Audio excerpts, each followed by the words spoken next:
नाम लिए वो तो ये सिर्फ ये बात थी कि ये जगह जगह में कहीं दिख रहे हैं कि भाई कुछ काम कर रहे हैं, ये इसलिए हम लेते हैं। बाकी कोई ना छोटा है ना कोई बड़ा है, कुछ के नाम भूल जाते हैं। मेरे से तो मैं पहला जनरल सेक्रेटरी रहा हूँ बीजेपी का हिमाचल प्रदेश में, 10 साल रहा हूँ। कई दफा नाम भूल जाते थे, बाद में बोलते थे कि भाई आप हो गया, तो मैंने कहा हाथ जोड़ के मैं क्षमा चाहता हूँ। तो कई दफा ये हो जाता है, उसका मतलब किसी का तिरस्कार नहीं है, ठीक है ना जी। तो इस तरह से ये बहुत अच्छे लोग हैं सारे, और हैरानी मुझे इस बात की है। अब मैं क्या भाषण दूं यहाँ पर आपको, क्योंकि मुझे तो हैरानी ये हो रही कि मुझे तो ऐसा लग रहा था कि मैं भारत की पार्लियामेंट में बैठा हूँ। इतने अच्छे वक्ता इतना सुंदर बोल रहे हैं और विषयों का प्रतिपादन इतना अच्छा कर रहे हैं। और यहाँ पर आपने अमर सिंह जी को देखा, इन्होंने एक सांस में 2-3 मिनट में सारी बातें पढ़ ली। आपको मालूम है इसमें कितना समय लगा होगा ये रिसर्च पर? तो मेरे को लगता है कि 1-2 साल तो जरूर लगी होगी। इतने शब्दों का संग्रह, एक पूरा वॉल्यूम तैयार कर दिया इन्होंने, एक शब्दकोश तैयार कर दिया। अब मैं ये कहता हूं कि एक कोशिश करिए हमेशा जीवन में, क्योंकि हमारे यहाँ मुसीबत पता क्या है, इस संसार भगवान ने एक बहुत बड़ा गड़बड़ कर रखा है। ये जो क्रिएशन है, ये जो हमारी सृष्टि की रचना है, इसमें भगवान ने एक आफत लाई। आदमी बाद में लाया, ईर्ष्या पहले लाई। आदमी ईर्ष्या में जल रहा है। मैं इसलिए दुखी नहीं हूं कि मेरे पास कुछ नहीं है, मैं दुखी इसलिए हूं कि इसके पास क्यों है। ये एक समस्या हो गई, ये संसार की बहुत बड़ी भारी ये समस्या है। इस पर कौन संयम करेगा? जो व्यक्ति इसमें संयम करेगा वो दूसरे का भला जितना करेगा उतना करेगा, लेकिन अपना तो बहुत ज्यादा भला करेगा, क्योंकि सारी जिंदगी इसी में बीत जाती है। ये देखते हुए अजी ये तो ये है, अजी वो 80 डिंगे हाँक रहा था, वो ये था, उसके पास तो ये खाने के लिए तो रोटी नहीं है, बड़ी बड़ी बातें कर रहा था। मतलब इस ढंग की जो चीजें हैं वो समय बीत जाना चाहिए। अब यहाँ आपने विक्रम जी को सुना है, ये निष्ठावान कार्यकर्ता, घर से हाईली एजुकेटेड, प्रचार में मेरे को मिले। मैंने बोला क्या है ये हिसाब था? बोला हम तो राष्ट्र सेवा में लगे हैं और सारा काम कर रहे हैं। वो लोग जो काम कर रहे हैं वो दिख नहीं रहे हैं, जो काम कर रहे हैं वो दिख नहीं रहे हैं। अभी मैं सुशील जी को सुन रहा था, अभी कितना बढ़िया बोला इन्होंने, बहुत अच्छा। मुझे तो बड़ा आनंद आ रहा था अंदर से कि कितने बढ़िया वक्ता है, कितने अच्छे तरीके से विषयों का प्रतिपादन कर रहे हैं। तो ये जो सारी चीजें हैं इसको मैं अप्रिशिएट करना चाहिए, और मैं उन माओं को धन्यवाद देता हूं जिन्होंने ऐसे बेटों को जन्म दिया है कि जो समाज के लिए कुछ करना चाहते हैं और समाज की पूजा करते हैं। ये सबसे बड़ी बात है। और हमारे यहाँ तो मैं जगह जगह ये कहता हूं कि सारी चीजें भूल जाओ, मैं भगवान के लिए माँ को मत भूल। माँ जैसी भी है वो माँ है। जब राम जो है श्रीलंका में थे, तो श्रीलंका में राम ने रावण को क्या कहा था? रावण कहने लगे सोने की लंका है, हमने यहीं रहना है, कुछ समय के बाद जाएंगे वहां बंदरों के बीच में, अयोध्या में क्या करेंगे। लेकिन राम ने कहा था, कहते हैं लक्ष्मण हमको वहीं जाना है। क्यों जाना है? जननी जन्म भूमिश्च स्वर्गादपि गरीयसी न रोचते मम लक्ष्मण। कहते हे लक्ष्मण, ये लंका मुझे नहीं रोचते, ये सोने की लंका जो है मुझे पसंद नहीं है। मुझे तो अपना कर्तव्य पालन करने के पश्चात रावण को परास्त करना था, उसके पश्चात मुझे वापिस आना था, तो मैं वापिस आ गया हूं। तो उन्होंने कहा कि जननी जन्म भूमिश्च स्वर्गादपि गरीयसी। जो लोग अपनी माँ को भूलेंगे वो बड़े बड़े भाषण देंगे, बड़ी बड़ी बातें करेंगे। मैं समझता हूं कि वो नीरे मूर्ख है, उनको इस बात का एहसास नहीं है कि उस माँ ने अपने बच्चे को किस प्रकार से पाला था, क्या कठिनाइयों से पाला था, क्या कुछ वो करते नहीं होगी। तो हम इसीलिए हमारे यहाँ माँ की जो है वो पूजा होती है, और इसीलिए हम सरस्वती की पूजा करते हैं, दुर्गा की पूजा करते हैं। ये माँ के प्रतीक है सारे लोग, तो ये हम करते हैं। मैं एक बात और कहना चाहता हूँ कि होता क्या है कि व्यक्ति कभी अपने बारे में, जब हम अपने बारे में आत्मनिरीक्षण नहीं करते हैं, आत्मनिरीक्षण नहीं करने का परिणाम बहुत ज्यादा घातक हो जाता है। हम अभिमानी हो जाते हैं। मैं सबको बोलता हूं कि जिंदगी में अगर जीना है तो स्वाभिमान की रक्षा करते हुए निरभिमान होकर के जियो। अभिमान कुछ भी नहीं है।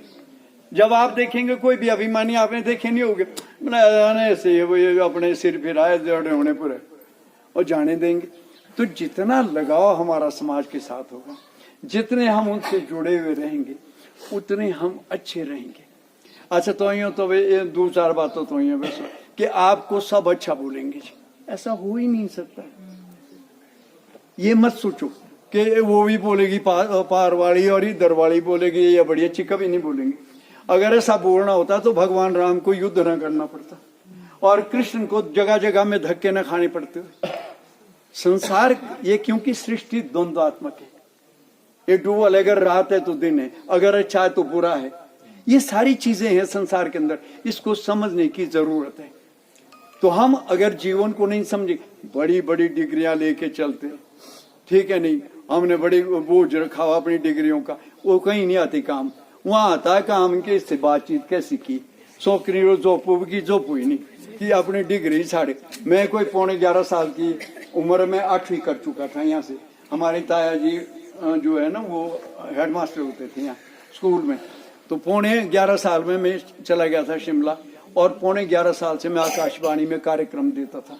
विदेशों में भी कार्यक्रम हुए, आज भी विदेशों में भी जाता हूँ, अभी भी जाता हूँ विदेशों में, कई विषयों पर बोलता हूँ और भारतीय संस्कृति और उस पर ही सारी चीज़ों की बात करता हूँ। ये यहाँ का विषय नहीं है, लेकिन मैं इतना कहना चाहता हूँ कि ज्ञान क्या है। ज्ञान है व्यवहारिक समझ। जब तक हम व्यवहारिक समझ को नहीं करेंगे, जीवन में नहीं उतारेंगे, तो मुझे नहीं लगता है कि कुछ। हमारे यहाँ एक कीमा चाचा जी होते थे, कीमा नाम था उनका, कीमा चाचा। तो जब हम उनके पास बैठते थे मैं तो बड़ा परेशान हो जाता था, क्या ज्ञान था उनमें। मैंने कही तो एक भी नहीं पढ़ी, एक भी नहीं पढ़ रखी है, और ये इतना ज्ञान कि सुनने को बार बार इच्छा करती थी।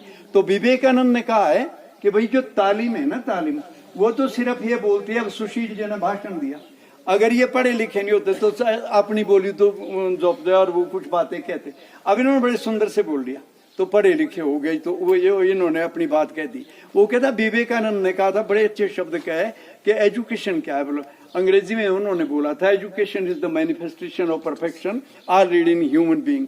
मानव के अंदर जो है अंतरतम में जो पहले से ही ज्ञान निहित है, उसको हम कैसे भाषा दे सकते हैं, कैसे हम उसको आगे बोल सकते हैं, वो जरा ठीक ढंग से उसका प्रस्तुतीकरण होता है। तो ये एक बहुत बड़ी बात होती है। अगर पढ़े लिखों की बात करेंगे तो हम में सबसे पढ़ा लिखा भी कौन, ये देखो यहाँ जैकेट वाला बैठा हुआ प्रधान जी हमारे, हाईली एजुकेटेड, बिल्कुल सिंपल, बहुत ही मतलब लोग जो है ना वो छुपे हुए लोग हैं, प्रतिभाएं बाहर है, उनकी तरफ हमारा ध्यान नहीं है। और मैं ये कहता हूं कि इसको हमें तारीफ करनी चाहिए, इसकी हमारे को समझ होनी चाहिए। यहाँ पर जो आपने हाथी के बारे में सुन लिया, रिसर्च पर आपने सुन लिया। अब जैसे दिनेश ने जो है ना इतनी मेहनत की, सारे कुछ आंकड़े वगैरह इकट्ठे किए कि ये कुछ छोटा काम थोड़ी होता है, इसमें मेहनत लगती है, समझ लगती है, ये आना भी चाहिए कि भाई कैसे लिखूं, इसको क्या करूं। तो ये जो चीजें कर रहे हैं लोग, ये अप्रिशिएबल है। मैं तो ईश्वर की कृपा से ये कहना चाहता हूँ कि अब हमारे को वरदान मिल रहा है और कई दफा कुछ चीजें खुद ब खुद उद्घाटित होती है। ये जो एडिसन है ना, आल्वा एडिसन, ये प्रयोग कर रहे थे प्रयोगशाला में, वो साइंटिस्ट थे बड़े भारी। तो जब ये प्रयोग कर रहे थे तो क्या हुआ, वहां अचानक लाइट जल गई। अचानक जब लाइट जली तो आज सारी दुनिया में लाइट है। तो उस आदमी का नाम कोई जानता ही नहीं है, मेरे ख्याल 1% तो जानते नहीं है दुनिया में, बाकी का मुझे पता नहीं है। तो आल्वा एडिसन ने ये बल्ब आपको दिया, वहां से प्रेरणा हुई, उसकी ओर से आया संदेश कि आपको मैं श्रेय देता हूं और ये प्रकाश दो पूरे विश्व को, और पूरे विश्व को प्रकाश मिल गया।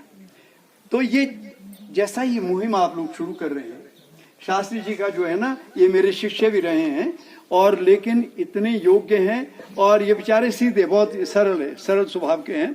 तो ये सरल तरीके से बातचीत कर रहे हैं। आजकल जमाना तो है ना, खैर बड़ा पेचीदा जमाना है, वो इतना ज्यादा पेचीदा जमाना है कि ऐसा हुआ कि वो ये कहा कि विषधरों का वंश आज इतना डर गया है।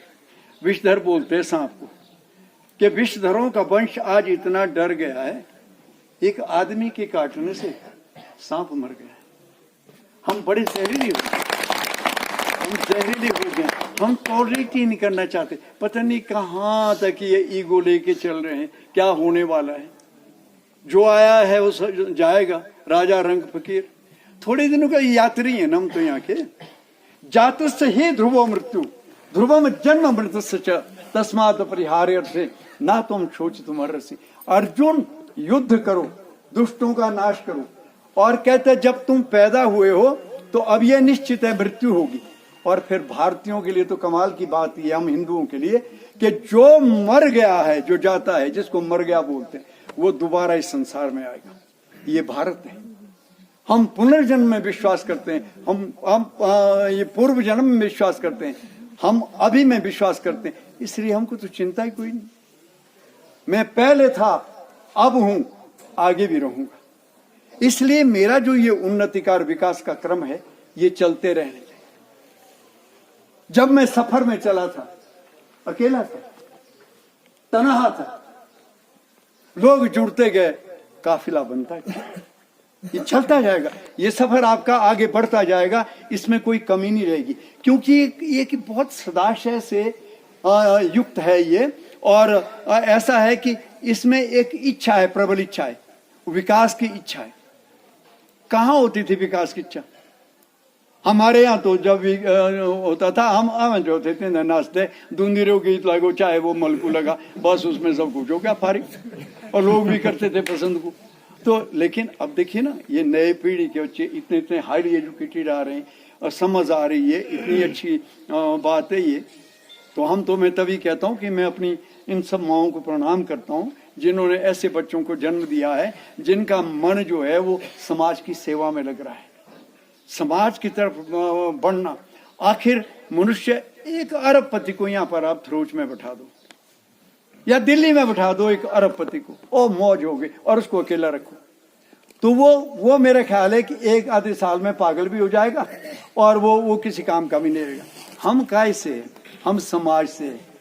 जब हम सबके साथ मिल करके बैठ करके रहेंगे, बातों को रिली, अपनी बात सुख दुख बताया और दूसरों का सुना, तो उस तरह से ही समाज का विकास होता है, उस तरह से ही हम आगे को बढ़ते हैं। ये चीजें आज ये मुहिम जिस प्रकार से खड़ी की है, अमर जी जो हैं ये बहुत पहले से काम करते रहते थे इसमें बहुत ज्यादा, और बातचीत भी करते थे। मैं बोलता था कि लोगों की समझ में बड़ा कम आएगा, अब आपकी मर्जी, अगर आपने इसको शुरू करना है तो कोई बुरा तो नहीं है, अच्छी बात है, ये शुरू कर ले। और अभी इन्होंने श्याम जी के बारे में बताया, ये एक बिल्कुल साधारण कार्यकर्ता, बिल्कुल सिंपल कार्यकर्ता, ना कोई फूफड़ा ना कुछ भी नहीं है। ये बहुत अच्छा किया कि ऐसे व्यक्ति को जो है अध्यक्ष बना दिया, और ये टीम को भी मैंने देखी, सारे लोग रिसर्च वगैरह का जो सब काम कर रहे हैं, ये ठीक है। बस इसमें इतनी सी बात रखना, क्योंकि हमारी समस्या क्या होती है, हमको लगता है कि कहीं ये ऊपर तो नहीं चढ़ गया होगा एक पेड़ी, ठीक है नहीं, तो वो उसकी टांग खींचते हैं नीचे को।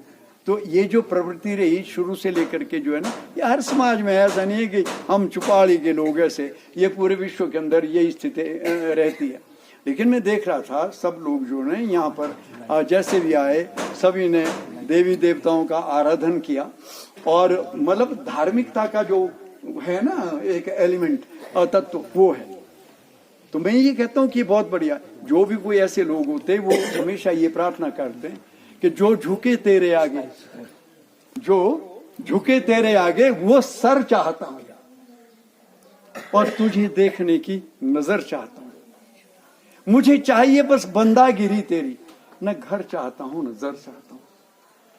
जब ये स्थिति आएगी तो आपने जो है ना कि अब सौंप दिया इस जीवन का सब भार तुम्हारे हाथों में, निराकार तुम्हारे हाथों में, साकार तुम्हारे हाथ। मेरा जो जीवन है ईश्वर ये तूने दे रखा है, बस तू इसका जिम्मेवार है। मैं काम करता रहूंगा, मैं काम करती रहूंगी और संसार में जो है ना एक अच्छे मनुष्य के रूप में रहूंगी और रहूंगा, तो मैं ये करता रहूंगा। जब आप ये करते हैं, ठीक है ना जी, when you talk of surrender, जब आप समर्पण का भाव पैदा करते हैं जीवन के अंदर, उसका तो अपने लिए बड़ा भारी फायदा है। और ये पहले होता था, देवव्या में मानो था, भगवान ही मानते थे ना देवता को भी। हम बोलते अवे अवे देवा तू ही जाने, अब तेरे हाथ में सब कुछ है। ये चीजें होती थी पहले। तो धीरे धीरे से जैसे हम इन चीजों को सीखेंगे, उसका एक बहुत बड़ा लाभ होगा। और करने के लिए तो कोई भी समय लेट नहीं है। अब यहाँ कुछ लोगों ने कहा आज थोड़े लेट हो गई है, भले ही लेट हो गई है। मैं आपको एक बात बताऊं, हम सब लोग रामचरितमानस को पढ़ते हैं ना, रामायण देखे बोलो ना, वैसे तो रामचरितमानस है। तो रामचरितमानस का तुलसीदास जी ने कितनी उम्र में शुरू किया? 78 साल की उम्र पूरी हो गई थी उनकी, तब रामचरितमानस लिखना शुरू किया। 2 साल 7 महीने 26 दिन में पूरा किया। 78 साल की उम्र, जो ना दिश दो ना बात कर सकते ठीक ढंग से, उस समय में उस रचना को उन्होंने पूरा किया। तो मैं ये कहता हूं कि भाई कमाल है आप लोगों का, इसलिए कि बढ़िया। और मैं यहाँ धनीराम को देख रहा था, ये तो बहुत विद्वान व्यक्ति है, कमाल है, इतना सारी चीजें लाई इकट्ठी करके। ये एक व्यक्ति की तारीफ की बात नहीं, अपने अपने क्षेत्र में जो है ना सब लोग ठीक है। हमारे यहाँ पोटन जी ने इतना नाम, राष्ट्रपति अवार्डी रहे हमारे पोटन जी, हमसे साथ रहे, सहपाठी रहे, ये वहां तक जाकर के पहुंच गए और हम चौपाल की धारे नापते रहे। तो मैं ये कहना चाहता हूँ कि भाई हर व्यक्ति इम्पोर्टेंट है, सब मिलजुल के रहो। अगर कोई व्यक्ति ऐसा है कमजोर है, आप उसको शिक्षा दे सकते हैं, उसके साथ जुड़ सकते हैं, तो वो भी करिए। और कोई यहाँ पर संस्कृत के बारे में बोल रहा था, शायद धनीराम जी कह रहे थे, संस्कृत कितनी गजब के, संस्कृत पढ़ाओ बच्चों को। संस्कृत के बारे में ये कहा है कि इमा सर्ववाण्य सुधा पाई वाण्य अपभ्रंश भूता विकार स्वरूपा परम संस्कृत किले के भाषा जनिस्थान मासाम प्रकृत्या कृत्या। दुनिया के अंदर 3600-3700 जो भाषाएं बोली जाती है, उनकी जननी संस्कृत है। संस्कृत से वो सारी चीजें निकली। कैसे निकली है? मैं एक दो बोलता हूँ। फादर बोलते हैं ना, मदर बोलते हैं, मदर मातृ शब्द है। और हम जो है ना डॉटर बोलते हैं अंग्रेजी में, दुहितर से बना हुआ है। हम ऊपर वो अपर बोलते हैं, वो ऊपर से बना हुआ है। मतलब बहुत सारे शब्द है, बहुत क्योंकि बात है ना हमारे को बहुत ज्यादा बोलने की आदत है, 1-1.5 घंटे 2 घंटे भी बोले, लेकिन मैं उस विषय में नहीं जाना चाहता हूँ। हम सारी दुनिया में थे, हम ही थे और कोई नहीं था। हमने सारी दुनिया को ज्ञान दिया। एक जलजला आया कैस्पियन सागर में, कश्यप सागर उसको बोलते हैं, ईरान के नीचे का एरिया। जब वो जलजला आया तो वहां से बड़े विद्वान लोग आए और मनु भी, 7वें वैवस्वत मनु भी यहाँ आए। उन्होंने कहा कि अब मैं हिमाचल के लोगों को जो है ना शिक्षा दूंगा, कैसे रहना, कैसे उठना, कैसे बैठना, ये बात कही। तो जब वो मनु स्मृति लिखने लगे, पहली मनु स्मृति थी, वो पहली स्मृति थी, तो उन्होंने पता क्या कौन सा श्लोक दिया पहले? उन्होंने कहा एतत् देश प्रसूत सकाशादग्रजनोना स्वम स्वम चरित्रम शिक्षेरन पृथ्वीव्याम सर्वम मानव। कहते गजब है, यहाँ तो इतने अच्छे लोग हैं, इतने सभ्य लोग हैं हिमाचल प्रदेश में। अब ये तो हजारों साल पहले की बात है। कहते कमाल के लोग हैं। कहते हैं मुझे तो ऐसा लग रहा है कि दुनिया को शिक्षा, दुनिया को ज्ञान, दुनिया को सभ्यता, दुनिया को जो संस्कार अगर किसी ने दिए तो वो हिमाचल प्रदेश के लोग थे, जो पूरे विश्व में ज्ञान। और वो मनु मनाली में जा बैठे, वहीं शादी भी कर ली, यहीं की लड़की पसंद आ गई, वो उन्होंने वहीं शादी कर ली और मनाली उसका बाद में नाम पड़ा। तो मतलब मैं ये कहना चाहता हूँ हम बहुत अच्छे, ये लोग जाते हैं जब विदेशों में जाते हैं, अच्छा भाई हमारे को सुनाओ क्या क्या पढ़े वहां पर। तो मैं भी कोई 30 साल पहले अमेरिका वगैरह पूरे देशों में, पूरी दुनिया में 2-3 बार घूमा हूँ। मैं एक बात बताऊँ आपको, घूमा हूँ ना मैं, आप बोले ना अमेरिका ने इतनी तरक्की करके सब कुछ किया हुआ है। कहीं कुछ नहीं है, जो कुछ है सब यही है। मैं आपको ठीक बोल रहा हूँ। जितने सुखी हम हैं, जितने अच्छे हम हैं, इतनी सहूलियत दुनिया के अंदर कहीं नहीं है। भारत एक ऐसा देश है जहाँ 6 ऋतुएं आती है, चीन में 4 आती है, और जगह 11 महीने ठंड में मरते लोग स्कैंडिनेवियन कंट्रीज वगैरह में। मेरे अभी 2 साल पहले साउथ अफ्रीका में जगह जगह लेक्चर थे, और ये हिंदुइज्म पर ही मैं बोल रहा था। तो मैंने उनको कहा कि भारत जैसी कोई भूमि नहीं है, कि क्या कहना आपका। मैंने कहा अगर यहाँ चोरी चिकारी कम कर दी जाए, खत्म तो नहीं होगी, और अपराधों पर अंकुश लग जाए थोड़ा सा, और पॉपुलेशन को कंट्रोल किया जाए, ठीक है ना, कुछ ये मोटी मोटी बातें अगर कर दी जाए, तो मैंने कहा मेरा ये कहना है कि फिर दुनिया के अंदर भारत जैसा देश नहीं है और हिमाचल जैसा प्रदेश नहीं है। इतना सुंदर प्रदेश है ये। हम तो बड़े सौभाग्यशाली है, हमारा जन्म ऐसे प्रदेश में हुआ है। हम इसका आनंद उठाएं ना। और आनंद का क्या, हमने जब शुरू किया सफर, अब शास्त्री था स्कूल में तो 136 रुपए मिलते थे, वो अपने लिए पूरे नहीं थे, गौरव के थोड़ा बचो तो कुछ भी नहीं। इधर उधर एक चौधर की सूची है, इसमें भांडों की नगरी में आने का प्रोग्राम बना, तो उसमें क्या हो गया, अब धक्के खाए भी, अब कहीं अब कितने पैसे लगते होंगे बस में किराए के, वो भी नहीं था। तो मैं ये कहता हूँ कि सफर में आदमी चला रहे, और सबके लिए जीवन में भगवान ने सब कुछ दे रखा है। ऐसा कुछ नहीं है कि भैया हमको बड़ी भारी दिक्कत होगी। जो बड़े बड़े अमीर है, मैं तो ये कहता हूँ कि भाई कोई व्यक्ति के यहाँ करोड़पति ना बने। अब आप बोलेंगे देखो कैसी बात कह रहे हैं, दुनिया करे तरक्की और चांद में जाने की। मैं ये कहता हूँ कि करोड़पति बनने तक से 2 फुलके रहो, मुश्किल से 1 फुलका खा सकता, नींद नहीं आती। और हमारे जैसे आदमी को क्या है, जैसे कहने की फरकाया लगो नींद भी। तो मैं कहता हूँ कि साईं इतना दीजिए, जावे कुटुंब समाए, मैं भी भूखा ना रहूं, साधु ना भूखा जाए। इसलिए ये चीजें जो है इसको समझना बहुत जरूरी है। जब हम इन चीजों को समझेंगे तो इसका एक बड़ा, हम एक ऐसा समाज बनाएं। मैं आपसे निवेदन करता हूँ कि जिसके लिए कि चौपाल के पढ़े लिखे अनपढ़ चाहे जो भी लोग हैं, उनका मुकाबला नहीं। वो बड़े भारी जो है सत्कारी है, सबका आदर करते हैं, सबको सम्मान देते हैं, अच्छे हैं, मित्र हैं, सहयोगी है, साथ देने वाले हैं, सुख दुख में कुछ चीजों को जो है ना वो उसको शेयर करने वाले। ये चीजें बड़ी भारी जरूरी है। जब ये होगी, राजनीति निकलती है उससे खुद, तब नहीं तो निकलती है ये राजनीति की 2-4 लोग जो है ना डंडे लेके उधर खड़े हैं, 2-4 इधर सिर फाड़ रहे हैं, और जिस दिन हो गए चुनाव फारिग, उस दिन जो है ना दोनों जने जो चुनाव लड़ने वाले वो इकट्ठे, और वो पकड़े अभी जख्मी ठीक नहीं होते दूसरे। तो इसलिए ऐसी चीजों का कोई फायदा नहीं है। तो मैं इसलिए ये इधर उधर की बात इसलिए कर रहा था। हाटी पर आप लोगों ने सब बातें सुन ली, और ये हमारे लिए अच्छा है। ये हम अगर ये आवाज उठाएंगे तो ये पता लगेगा कि हिंदुस्तान के नक्शे में चौपाल नाम की कोई जगह है, और जहाँ पर लोग इतना एक आंदोलन कर रहे हैं और ये कह रहे हैं कि भाई हमको जो है उस मुख्य धारा में लाओ, विकास के मुख्य धारा में। आज की तारीख में भी मैं बोलता हूँ, जो डेंसिटी